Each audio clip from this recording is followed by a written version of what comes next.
akakia person yagambye waliwo abaana abatuuka kuliza manyi kia person kyemutayaye ngira mulaba agambye singa nakiwulira nawe kenyini aziwadde oyo omukyamu omufere nawe ojja kukomaawo mu kuvuganya kujja tiketi. Kajjeno Kayinda Otafire wano wasinzidde n'atabukira ssaabawolereza wa gavumenti Kiryowa Kiwanuka ku nsonga y'ekiwamba abantu esusse mu ggwanga. Yesterday they went to court.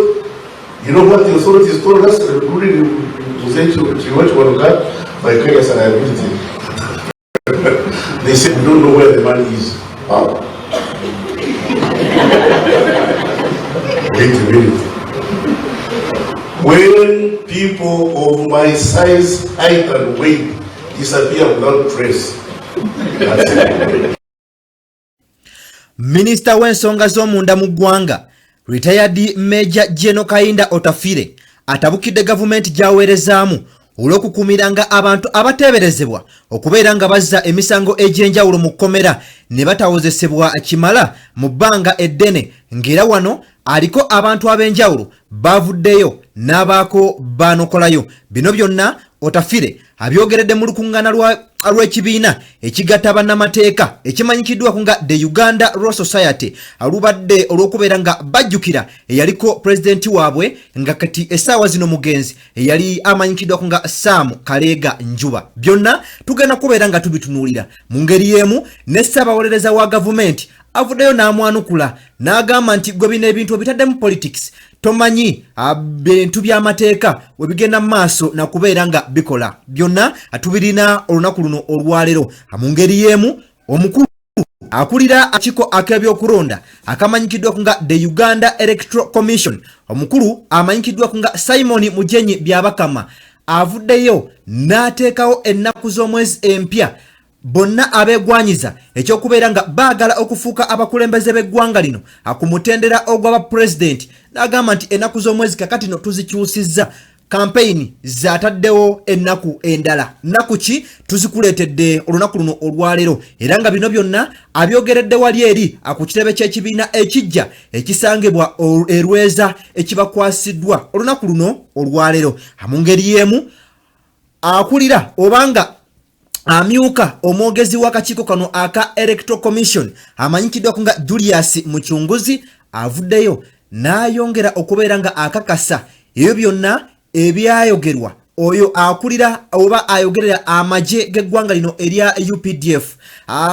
N'agamba nti kyennyini ekyabagambibwa nti bonna abeegwanyiza ekyobukulembeze bw'eggwanga bagenda kubeera nga bakuumibwa SFC bituufu buli gwe tunaamala okubeera nga tuwandiisa. Kale nno nga tumuwa ne kabangali ng'ejjuddeko aba SFC tetwagala kubeera nga akumibwa ba bodyguards ab'enjawulo. Byonna atubirina olunaku luno olwaleero. Asonga ate akulira akakiiko ak'ebyokulonda mu kibiina ekya NUP amanyikiddwako nga Harriet Chemutayi abadde mu kaawu n'okukira omususa n'avaayo n'ategeeza nti singa okwatibwa oba singa owulibwako nga weegwanyiza ekifo kyonna ekyokubeera nga oli mubaka wa Parliamentary ng'olina omuntu yenna gwe weekobaana naye oba nga waliwo omuntu eyakulimbalimba n'agamba nti nze bwompa ssente nsobola okubeera nga nziwa Chemutayi n'akuyisaawo, n'agamba nti kati singa akakumuntu akakukwata n'okwatibwa lubona ng'oliko ensimbi ze wabwayo, kale nno gwe ogenda kubeera nga owanduukululwa era nga ekifo kyo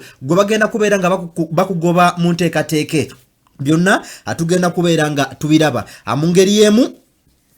Nobert Mao olunaku olw'eggulo twabakoledde emboozi nga tubalaga nti Nobert Mao akulira ekibiina ekya DP nga bwe yakwasiddwa obuvunaanyizibwa obujja olw'okubeera nga yagenda kati okubeera nga akulemberamu abakulembeze ab'ebibiina byonna ebigwa mu mukago ogwa iPod. Jukira buno obuvunaanyizibwa bwabaddeko amusajja mukulu amanyikiddwako nga Yoweri Kaguta Museveni, era nga buno obuvunaanyizibwa bagambe ndi kakati nno naawe tuvugemu ekisanja ekirala. Kale nno byonna tugenda kubeera nga tubitunuulira. Asonga ate abantu amakumi 22 bo kikakasiddwa kakati nno zembuyaga ezikaza engoye abayina olukuŋŋaana lwe balumbye ne batta abantu abasobako 22. Bibaddewa atugenda kubeera nga tubitunulira. Munzikirize atukolemu katono nnyo bwetti then ate nkomewo ebigambo byonna tubyogere.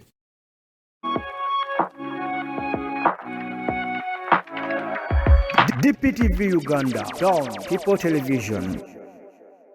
Buterevu nkwanirizaako gowena eyeekuumidde ku mukutu guno ogwa DPTV Uganda, omukutu ogw'omuntu wa bulijjo. Webale nnyo, webalire ddala gwe wenna gwe tuzzenga tutambula naawe. Gwe wenna nga oli mupya ku mukutu guno, atugenda kusaba mu buwombeefu obw'ekitalo genda maaso n'okubeera nga osubscribinga. Gwe omukadde gwe tuzzenga tutambula naawe, atuweere video yaffe eno like. Ate gwe ayina ky'oteesa oba kyewabula, naawe kituteere wansi mu comment section, tugenda kubeera nga tukuddamu. Nga bulijjo atwamaze dda okubeera nga tuteerera tulabike nga ate tubaako ensonga ze tumenyamenya ezigenda maaso munda mu ggwanga lino erya Uganda. Kale nno munywanyi wange asigenda kubeera nga nkuliisaayo, njagala nkutwale butereevu wali eri mu bitundu ebyerweza. Olunaku luno olwaleero ekitongole kya gavumenti ekimanyikiddwa nga ekya National Housing kino nno nga kye kyakwasibwa eddimu ery'okubeera nga kiyooyoota ekitebe eky'ebyokulonda ekya Electoral Commission, era nga olunaku luno olwaleero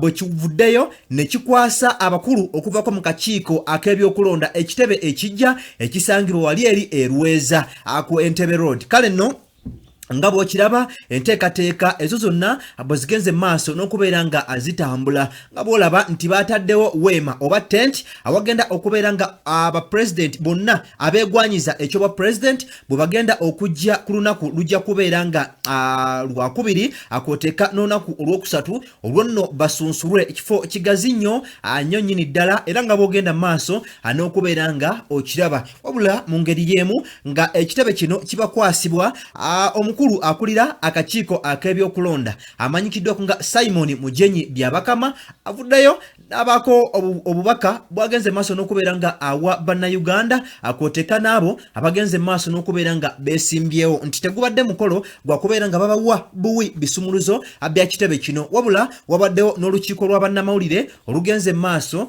n'okubeera nga lutuuzibwa, era nga omukolo guno gwetabiddwako abantu ab'enjawulo nga bw'olaba omukulu oli wansi amanyikiddwako nga General Katumba Wamala, oyo nno nga yavunaanyizibwa ku by'entambula wano munda mu ggwanga Uganda, era nga wano Simon Mujenyi Byakama avuddeyo n'ategeeza nga ennaku z'omwezi ezo zonna ezaali zitegekeddwa nti bwe bagenda okubeera nga bano bonna abeegwanyiza obwa president bwe bagenda okubeera nga bakubirako campaigns zaabwe, n'agamba nti kakati no tuzikyusizza okuva nga ennaku z'omwezi 4 omwezi ogw'ekkumi gye zibadde ne bassaamuuko wansi mpaka nga ennaku z'omwezi 29 omwezi ogw'okutaano omwezi ogw'omwenda guno gwennyini gwe tulimu. Kale no luli zibadde eza mwezi gwa 10 nga ennaku z'omwezi 4 kakati no bassizaamu mpaka nga ennaku z'omwezi 29 omwezi guno gwennyini gwe tulimu ogw'omwenda, era katusooka tubifune nga waabyogedde, then ate nkomewo tweyongereyo. In the roadmap for the presidential elections, particularly in the area of campaigns.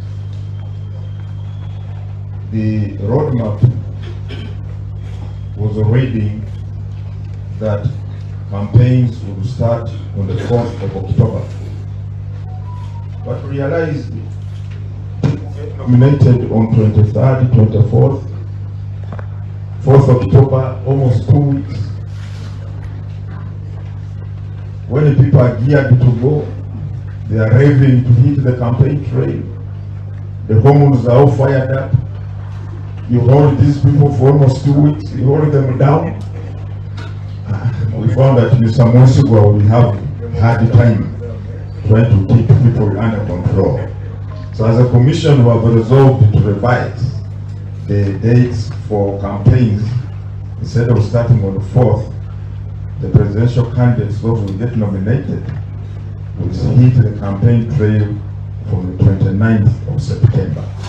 29th of September. That's when we do the campaign trail. So that because a whole 10 days is too much. People who are ready to go, they are being declared candidates. You say no, you hold them no. 29th September, in any case, their constituency is so big, it's the whole country. So we felt we need to adjust that period and they hit the campaign trail to 29th December.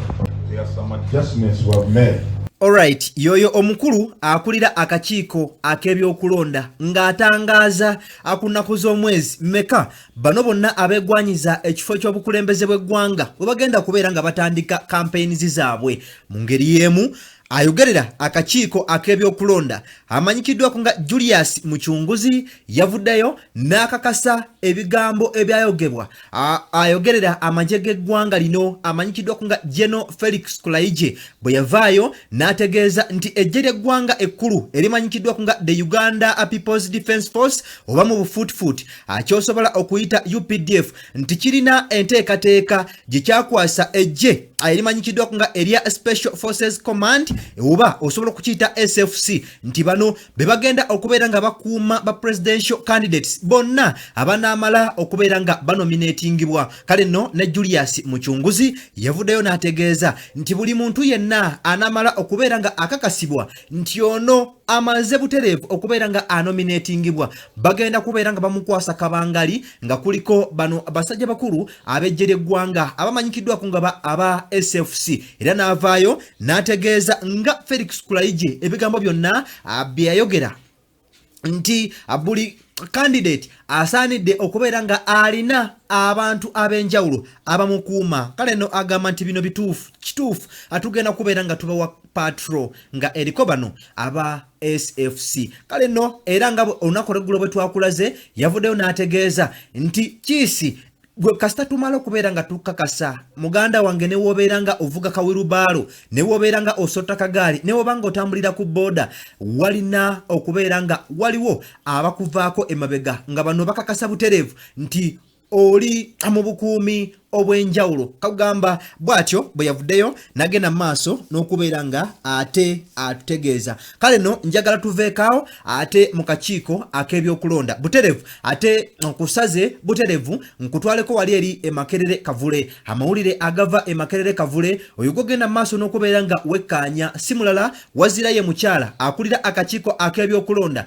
akamanyikiddwako nga EMC the Electoral Management Committee ak'ekibiina ekya NUP Harriet Chemutai yavuddeyo n'ategeeza bonna ba candidates abeegwanyiza ebifo ebyenjawulo naddala ku mutendera ogw'ababaka aba Parliament. Yagambye nti abantu bangi bajjeeyo gye mugenda maaso n'okubeera nga muwangaalira ne babagamba nti nze gw'olaba nze nno ndi mukwano nfanfe gwa Chemutai. Kale no nga bw'onyigayo ku kantu nze Chemutai nja kubeera nga mutegeeza era nze nja kubeera nga munyigayoko ku kantu butereevu agende maaso n'okubeera nga awuyitawo butereevu ate bakwase kaadi olwo nno ogende osagulire ekibiina ekya NUP obuwanguzi. Wano Harriet yabaddemu kaawu n'okukira omususa n'avaayo n'ategeeza nti singa okwatibwa eddembe ly'obuntu abafamire yali pulezidenti w'ekibiina oliko akabinja k'omuntu eyavaayo najja n'akutegeeza nti singa ompa ensimbi nja kubeera nga nkuyisaawo butereevu. Yagambye yakati gwe nga tetunaba kubeera nga tunenya muntu oyo yakujjako nsimbi kati gwe singa tukitegeerako era singa tufuna obukakafu nga bulaga nti wenyigira mu kulya enguzi ofune kaadi ey'obwerere olw'okubanga owaddeyo ensimbi entono akati nno gwe tugenda kubeera nga tukuwanduukulula togenda kubeera nga otumalira budde kugambye abadde mukaawo agambye tugenda kubeera nga tukuwanduukulula era kati nno gwe ove mu lwokaano katusooka tufune ebigambo bye then ate nkomewo ate nkwongereyo. Deserve another chance. How can a member of parliament pick money and give out and you say somebody has told me I am very close to the chairperson? How do you use my name? If I discover you've given out money on my behalf, we shall disqualify you. Thank you so much. Chairperson yagambye waliwo abantu abatuuka kuliza manyi chairperson oli Chemutai Harriet ngera mulaba agambye singa n'akiwulira nawe kenyini aziwadde oyo omukyamu omufere naawe ojja kukomaawo mu kuvuganya kujja tiketi. Kaka bebaza naye tuyategereko tiimu wano. Alright. Kakati nno byebyo ebiri wali eri ku kakiiko ak'ebyokulonda naddala ku kitebe ekisangibwa Makerere Kavule bakyagenda maaso n'okubeera nga banominatinga oba nga bavetinga ba candidates ab'enjawulo. Kale nno bakyali mu vetting era nga n'olunaku olwaliro batuuse dda era nga bwe batuuse bwagenze maaso n'okubanga ayogera ebigambo ebyo butereevu. Amunzikirize ate nsooke mbajjeko awo tweyongereyo mu nsonga endala nga bwe zirabika mu ggwanga lino Uganda.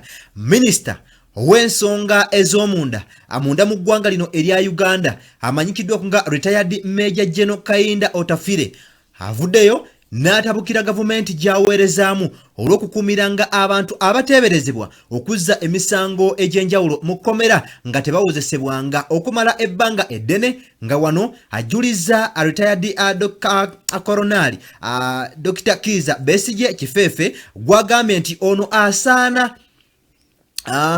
asaana awozesebwe ensi emanye ekituufu ku misango egimuvunaanyibwa kugyekuusa mu kubeera nga yalya mu nsi ye olukwe. Era agamba nti emisango gino egivunaanibwa Retired Colonel Kiza Besigye abantu ba wansi bo bakimanyi nti talina musango, kale ne bw'abanga alina omusango aleetebwe awozesebwe, era bwe guba musango asalirwe ebbanga eggere obalyawo nti guno gukuse mu vvi okusinga okumalanga akaseera akawanvu ne bagenda nga bamukuumira mu kaduukulu k'ekkomera. Era wano Kainda Otafire avuddeyo n'alaga obwennyamivu. Jjukira nti ono musajja mukulu y'omu ku bajaasi abateerya ntama nga ekintu nga bw'akirabye era bw'agenda mu maaso n'okubeera nga akyogera nga bw'akirabye era bw'akikuwa. Jjukira nti olunaku olw'eggulo yavuddeyo n'alaga obutali bumativu.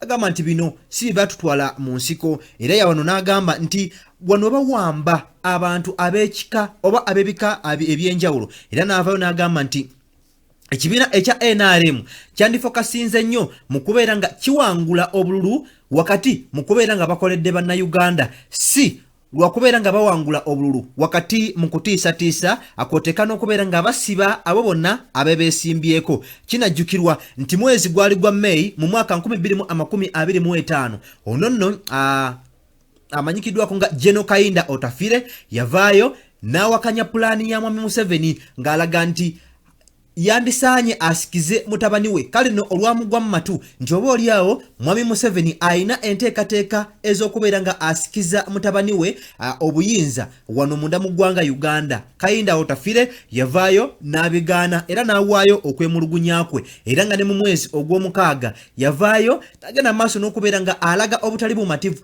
ng'agamba nti ejjere ggwanga erya UPDF likimakimu kalulu lyandikalese ne lisigala mu kubeera nga likuuma nsalo za ggwanga ne liteenyigira mu kalulu. Era n'agamba nti ensonga zino bazirekere poliisi kubanga yesobola okubeera nga ezihandolinga. Era ne mu mwezi ogwokusatu yavaayo n'agamba nti abakulu mu kibiina ekya NRM tebalidde nguzi basula ntebe. Era n'agamba nti bino nno tebisaanidde kubeera nga bikolebwa munda mu ggwanga lino erya Uganda. Kale nno mbadde ngezaako okulaga nti General Kainda Otafire y'omu ku bajaasi betulina munda mu ggwanga lino erya Uganda nga taluma mu kigambo kye nga bw'akyogedde era bw'atyo bw'abeera akiwulira ku mutima. Kale nno wano yayambalidde ne ssabawaabi wa gavumenti amanyikiddwako nga Kiryowa Kiwanuka ng'agamba nti gwakulembeddemu bannamateeka abasibira bannayuganda mu nkomyo ne bataleetebwa mu kkooti akuwozesebwa.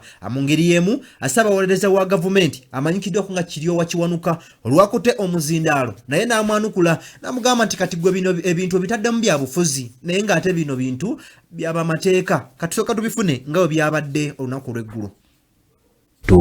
Abafamire yali pulezidenti w'ekibiina ky'abannamateeka ki Uganda Law Society Sam Kaleganjuba bakedde ku kitebe ky'ekibiina kino e Kamwokya ku mukolo gw'okujjukira ebirungi ono byaleka akoledde eggwanga mu kisaawe ky'amateeka.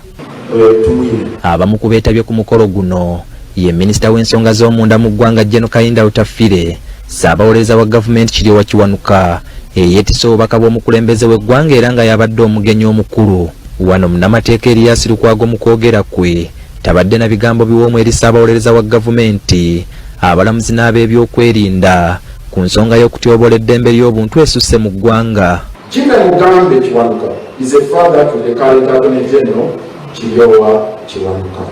Your grand Jolejo was kidnapped from Nairobi, brought back here legally and killed. That brings back the recent events of Dr. Besigye being kidnapped from Nairobi, and I don't want him to be murdered. Kyokka ono abadde ng'akubye ejjinja mu njuki kubanga ne minisita w'ensonga z'omunda mu ggwanga General Kainda Otafire wano wasinzidde n'atabukira ssaabawolereza wa gavumenti Kiryowa Kiwanuka ku nsonga y'ekiwamba abantu esusse mu ggwanga. Yesterday they went to court. You know what the authorities told us, including Byakama, vicarious liability. They said we don't know where the money is. Wow. Wait a minute. When people of my size, height, and weight disappear without trace, when people are disappeared, I normally write to the Ministry of Internal Affairs and say, Ministry of Internal Affairs, can you investigate and tell us where this person is? Then he comes back and tells me, I don't know where he is. So I go to court and I say, I don't know where he is. Then he comes here and says, you are responsible for it. Lukwago n'Otafiire bajjukiza abakulembera eggwanga lino nti abantu be bakulembera banyigiriziddwa nnyo ekiyinza okubaviirako okwekyawa. We do not have judicial activism, but we have judicial tyranny. And that's what Semakati was talking about. Where they were crossing the Rubicon. Yes, and those of us who took up arms to fight against this don't think that others like us in our age with the enthusiasm to fight us.